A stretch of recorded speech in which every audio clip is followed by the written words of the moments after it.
found that nothing in life is worthwhile unless you take risks. Nothing.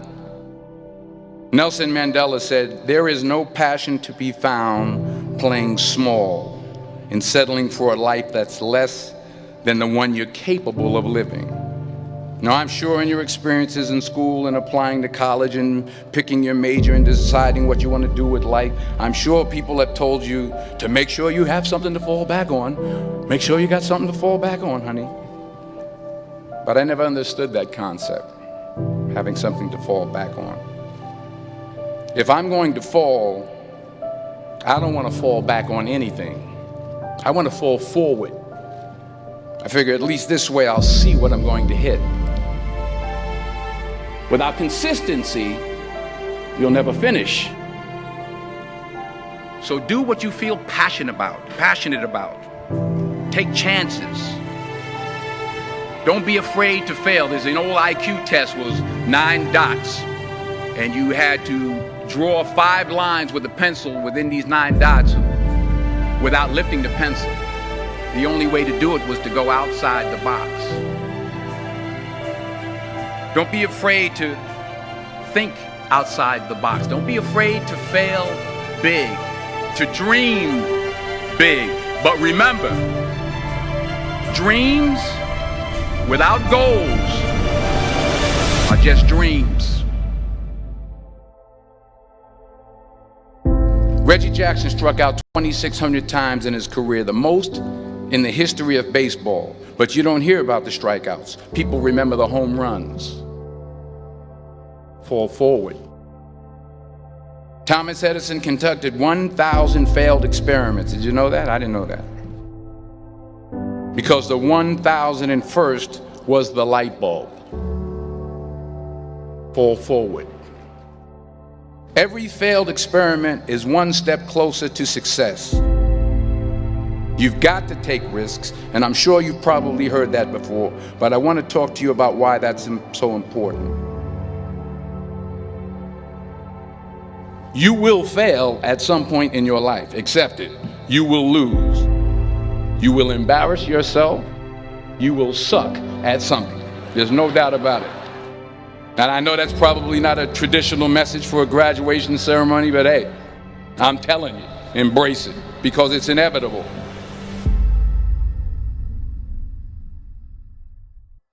In the acting business, you fail all the time. Early on in my career, I auditioned for a part in a Broadway musical.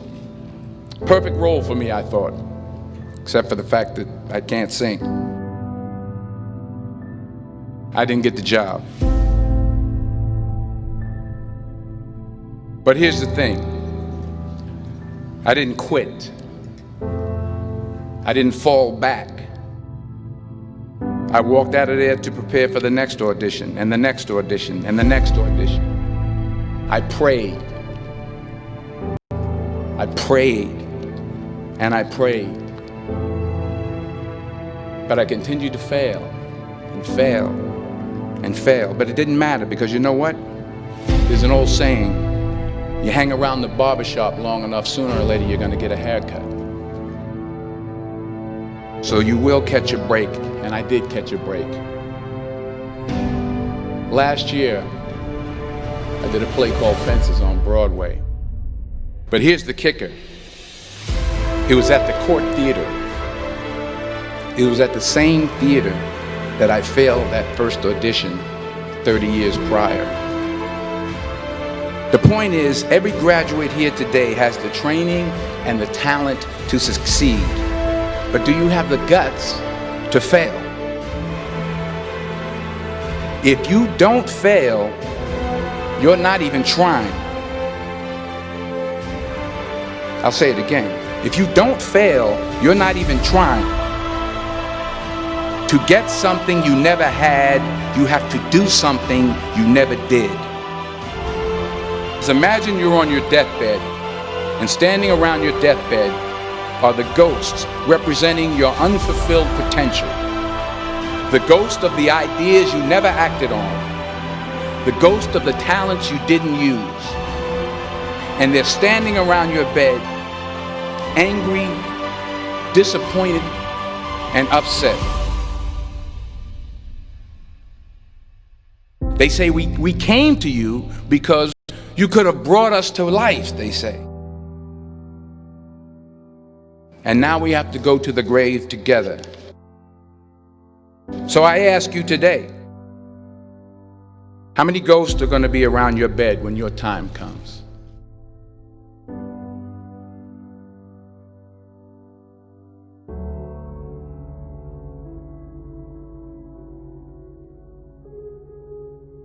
I just got back from South Africa. It's a beautiful country, but there are places there with terrible poverty that need help. And Africa is just the tip of the iceberg. The Middle East needs your help. Japan needs your help. Alabama needs your help. Tennessee needs your help. Louisiana needs your help. Philadelphia needs your help. The world needs a lot, and we need it from you. We really do. We need it from you young people. I mean, I'm not speaking for the rest of us up here, but I know I'm getting a little grayer. We need it from you, the young people, because remember this. You got to get out there. You got to give it everything you got, whether it's your time, your talent, your prayers, or your treasures. What are you going to do with what you have? I'm not talking about how much you have.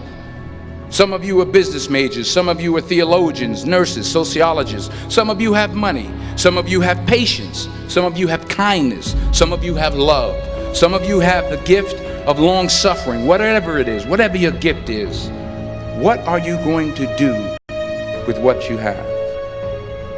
All right, now here's my last point about failure. Sometimes it's the best way to figure out where you're going. Your life will never be a straight path. I began at Fordham University as a pre-med student. I took a course called cardiac morphogenesis. I couldn't read it, I couldn't say it, I sure couldn't pass it. So then I decided to go into pre-law, then journalism. And with no academic focus, my grades took off in their own direction. I was a 1.8 GPA. And the university very politely suggested that it might be better to take some time off. I was 20 years old. I was at my lowest point. And then one day, and I remember the exact day, March 27th, 1975, I was helping my mother in her beauty shop. My mother owned a beauty shop up in Mount Vernon. And there was this older woman who was considered one of the elders in the town. And I didn't know her personally, but I was looking in the mirror, and every time I looked at the mirror, I could see her behind me, and she was staring at me. She just kept looking at me. Every time I looked at her, she kept giving me these strange looks. So she finally took the dryer off her head and she said something I'll never forget. She said, "Young boy, I have a prophecy, a spiritual prophecy." She said, "You are going to travel the world and speak to millions of people." And in the years that followed, just as that woman prophesied, I have traveled the world and I have spoken to millions of people through my movies. Millions who up till this day couldn't see me, who up till this day I couldn't see while I was talking to them, and they couldn't see me, they could only see the movie. They couldn't see the real me. But I see you today, and I'm encouraged by what I see. And I'm strengthened by what I see. Because taking risk is not just about going for a job. It's also about knowing what you know and what you don't know. It's about being open to people and to ideas. The chances you take, the people you meet, the people you love, the faith that you have, that's what's going to define you. Never be discouraged. Never hold back. Give everything you got. And when you fall throughout life, remember this: